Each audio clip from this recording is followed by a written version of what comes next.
Hi, Jim here, just dropping in before this week's episode to tell you about my latest movie, The Apocalypse Box. It's a horror film and I'd love for you to check it out. If you go to apocalypsebox.co.uk, you can find all the links on where you can watch the movie. Right, let's get on with this week's episode.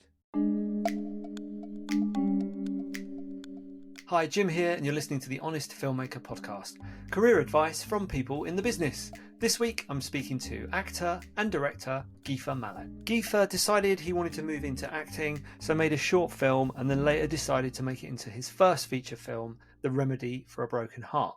I spoke to Dzifa about what it was like working on his debut feature, especially as someone who didn't have much experience behind the camera, the strains and stresses of directing yourself, as well as producing an entire production on a shoestring. We also talked about sales and distribution, how he ended up working with indie rights, and also how he ended up promoting the film with a $0 marketing budget. Enjoy. Okay, so I start where I start with most people. Tell me about your route into filmmaking. Whew. Okay, so I started acting in 2020. I graduated college and I got a degree in kinesiology. I could go and coach and teach physical education. And I was like, you know what? I'll always have a job doing this. So I was like, you know what? I'm gonna go 100% towards this acting stuff. I always wanted to do it when I was younger, but never had the money for the classes and stuff like that. But you know what? I'm gonna just give it a shot because I do not want to live with regret. So I just joined a whole bunch of Facebook acting groups, did a lot of research on YouTube, and I just started there. And then fast forward to 2022, I would always get like ideas in my head, so I put them in my notes app. And I started off with this idea, film about a homeless man. And I ended up making a short film called The Giver that's on YouTube. I wasn't supposed to write or direct that project. I had found this lady that was a director and writer because I didn't know nothing about directing and writing. And she gave me a price, and I was like, all right, cool, I'm gonna save up for that. But it started taking me too long to save up to get to her price. So I was like, you know what, I'm gonna just write it and direct it myself. And that's how we got the product, The Giver, that's on YouTube right now. And then based off of that reaction and everybody asking, oh, a part two, what happened to this and that and that? They was like, I want something longer because it's only 23 minutes. That's how I came and I developed The Remedy for a Broken Heart. So I remade that short film into a full feature film, a more developed product. And yeah, that's pretty much how it started. Right, and so give us what's the pitch for your movie? Give me the plot. Okay, I'm trying to think of how to give it without giving the film away. Uh Basically, a homeless man and a waitress build a bond for each other, and the waitress's sister, who's sick, doesn't approve of the relationship because of her past relationship and what she's dealt with men. And basically, everybody finds out what um what it means, to give, what it looks like when somebody doesn't have anything but they have the most to give. If Hmm. I'm trying to, my Yeah. mind is blanking a little bit, but yeah. That's all right. That's all right. It's a nice pitch. Yeah, And I'm do trying not you? to give too much away. That's always a tough one. And where would you class it? So would you go drama? Would you go romantic drama? Where, what? I think it's definitely more drama based. There is a little bit of romance in there too. I'll say Mm, it's mostly, I'll say about 70-30 drama romance, I would say. yeah, In my opinion. In my yeah. opinion. And do you jumping straight into this one? So I interviewed Justin Milton, Mhm, who's a black filmmaker, mhm. and he said the expectation from sales and distributors were black director, it's going to be a drug movie, it's going to be, do you know what I mean, it's going to be a gang movie, something like that. Have you ever experienced that assumption, and is it a unique thing for a romantic comedy? Yeah, so I haven't experienced it. Like I haven't like experienced like, oh, oh, we want something like this. But like, you go on Tubi and you go to the, you know it- basically most Tubi films are pretty much the same. The drugs, the sex everywhere, the violence, and the trauma.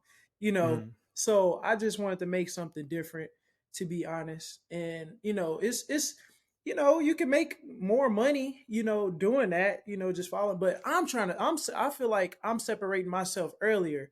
So it's going to be it'll be harder for people to press play on my stuff. I don't have a gun on my poster.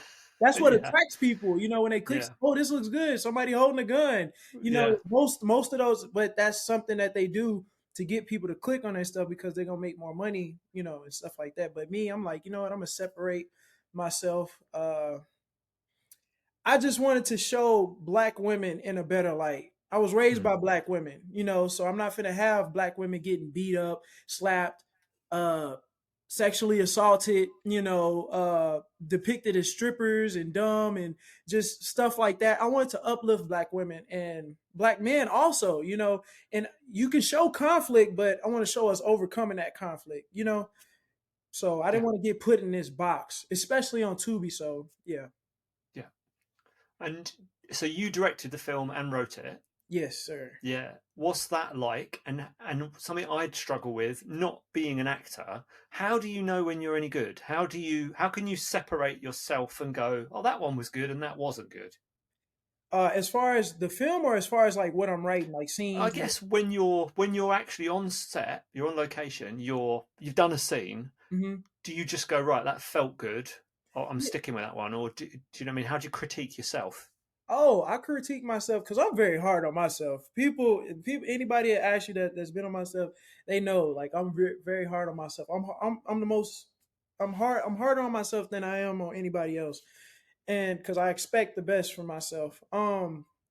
It's just a feeling thing, man. Like if I feel if I've seen better from other people, and I don't feel it in that moment, I'm just like, all right, we'll just do another take. I won't say it because some people can't take, you know, criticism or a certain uh some people just can't take criticism even if it's positive. They feel like Mm, they'll feel offended a little bit. So I'll just be like, let's do another take. Let's try it like this. You know what I'm saying? To kind of like let's just try this way. mm, But it's just really a feeling thing. And then when I get that feeling, some people on set, I'll be like, God damn it, that's it. That's one of my things. Like I'm like happy. I'm like, okay, cool, that's the take. So yeah, it's just really a feeling. And then as far as myself, like there's one scene in the film that I'm most proud of, like in my opinion, my best acting that I've ever done is one scene. And I was just really proud of myself, like when I watched it, like in the theaters and looking at it. And it's a lot of people, it got a lot of people, I got a lot of reactions from that specific scene because of my mm, performance in it. And it really wasn't a performance because I internalized and like it was the situation that was in the scene, and I had a real life situation going on. I just put them together and I just let my feelings flow on camera, and we got that out in one take.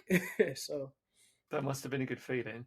And I agree with your point about sometimes with directing actors, you can over direct and you can over critique. And sometimes if a scene doesn't work or the flow between the actors isn't quite working, it doesn't actually need any changes. It just needs to be done a couple more times and something clicks, something magic happens, and it sort of just works. yes, sir. Um, so going back to you've done your short film, you're now going in to do a feature film. How did you fund it?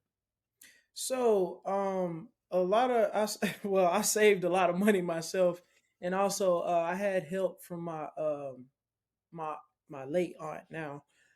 She helped me fund the film. She believed in me so much. So that was pretty much it. It was my Mhm. savings, and I had some assistance from my aunt, who's And basically my mom. right, right. And did you, when you'd finished the film, how did you approach your sales and distribution? Did you go to conventional distributors? Did you go straight to streamers? What was your plan there? Yeah. So what I did a lot of research, man, because I'm new to all of this film stuff. Like I'm very new. So I did a lot of research. I did a lot of YouTube, like watching a lot of interviews on distributors. I joined some Facebook groups like, oh, protect yourself from predatory distributors and stuff like that. So I learned what's right and what sounds right and stuff like that. And then I landed on this distributor called Indie Rights. And I pretty much went to their site, checked everything out. After watching the interviews with the lady, she's the CEO, Linda Nelson. Um, I was just like, oh man, I feel comfortable with them. I would love to distribute with them. And then I sent the email, sent over my film and everything they asked for, and it just worked out. They were excited, to distribute my film, and I was excited too, So yeah, it was a lot of research, man.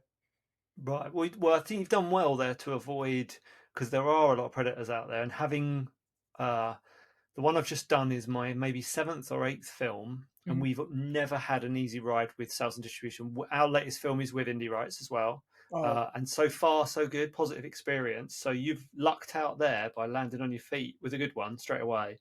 How long's the film been out?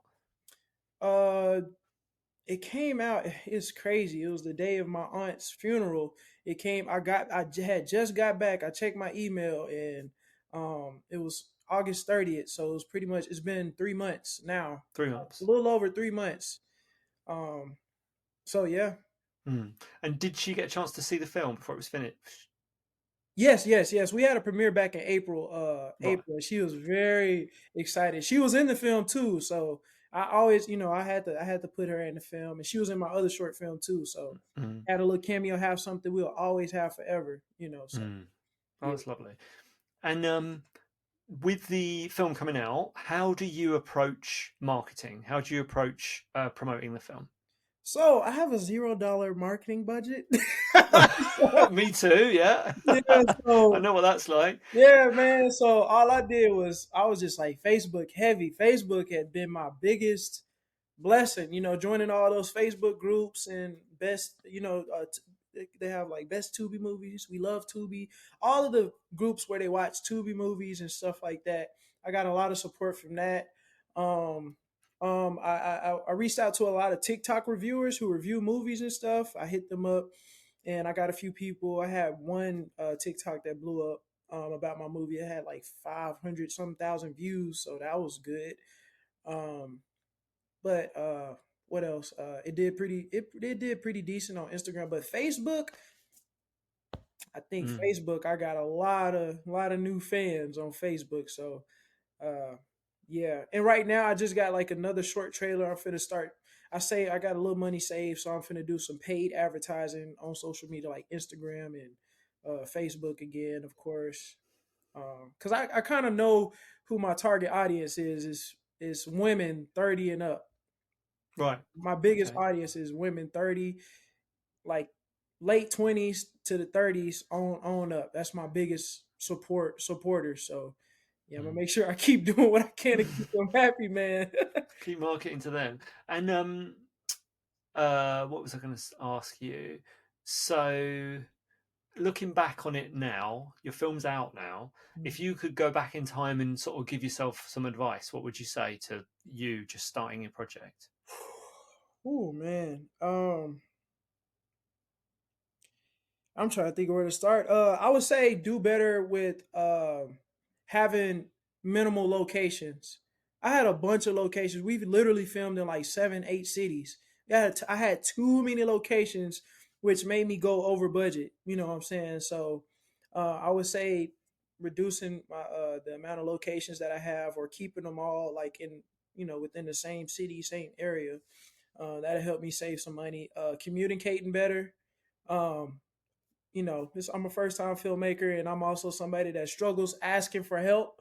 So that's another one right there, asking for help. And I'll do better with my communication, because I'm thinking about the film, I'm thinking about what I'm gonna feed everybody.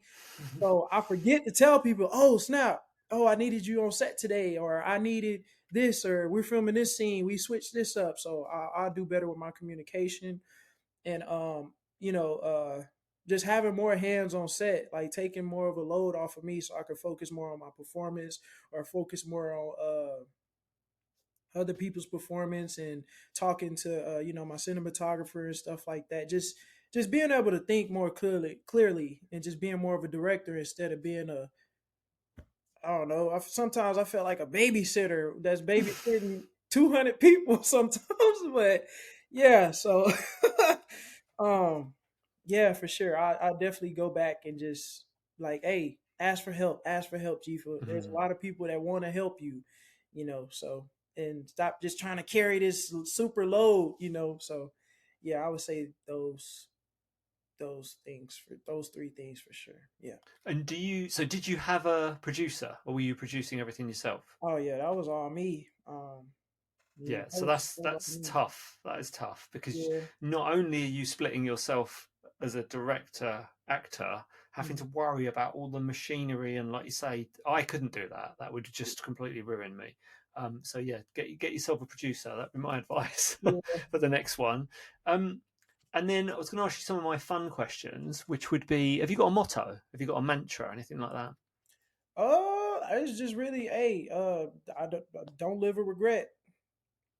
That's just my thing. Is just go for it and don't live with regret. I don't Mm. want to live with regret at all. So if I'm gonna do something, I'm gonna go 100%. If I'm gonna fail, I'm gonna go 100% failing. I ain't going halfway. I just need to know. I just need to know. So hey, that's one of the worst things. So don't live with regret. I'll say that. I hope you enjoyed that episode. If you'd like to hear from more industry professionals, how they got into the business and how you can do the same, or you just want to listen to some cool stories from movie sets around the world, then please do subscribe to the Honest Filmmaker podcast.